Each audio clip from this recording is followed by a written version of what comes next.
Hello, my dear friends. I'm Mr. Sean Rabbit, and I'll tell you terrible stories.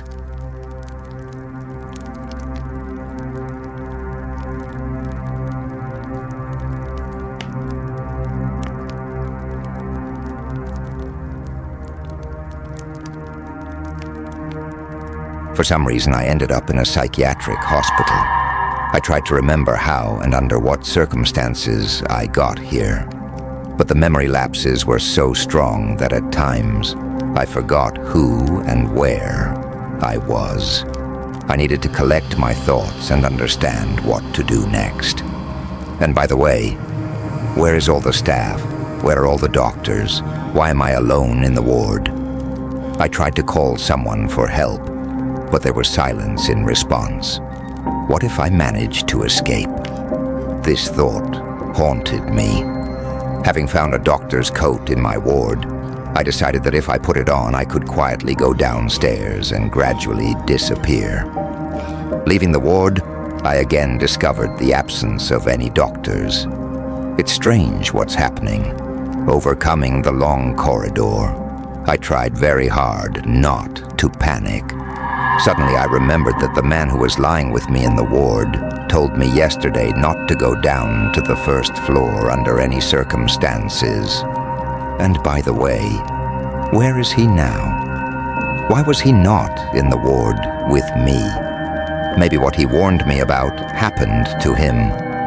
I decided to go down and figure out what the hell was going on here. Going down to the first floor, I saw a wheelchair and thought that this was a chance to find at least one of the doctors here. But when I reached the end of the corridor, I still didn't find anyone. Seeing an open door, I looked in there. My God, there's a corpse there. The doctor is putting the corpse in the refrigerator for storage. Looking closely, I saw things on the chair. And what a shock it was. These were my roommate's things. My God, he's dead. Or was he killed? That's why my roommate was trying to dissuade me from going down to the first floor of the hospital. He knew something. I realized that I needed to run immediately. I could be the next one killed. But at the exit, a man with a huge knife was waiting for me. He threatened me and told me not to move. I turned over the table and started running. I managed to break away and was close to the exit.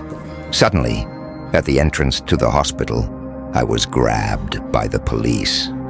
I explained to them that a man with a knife was chasing me, a doctor, and most likely he was killing his patients.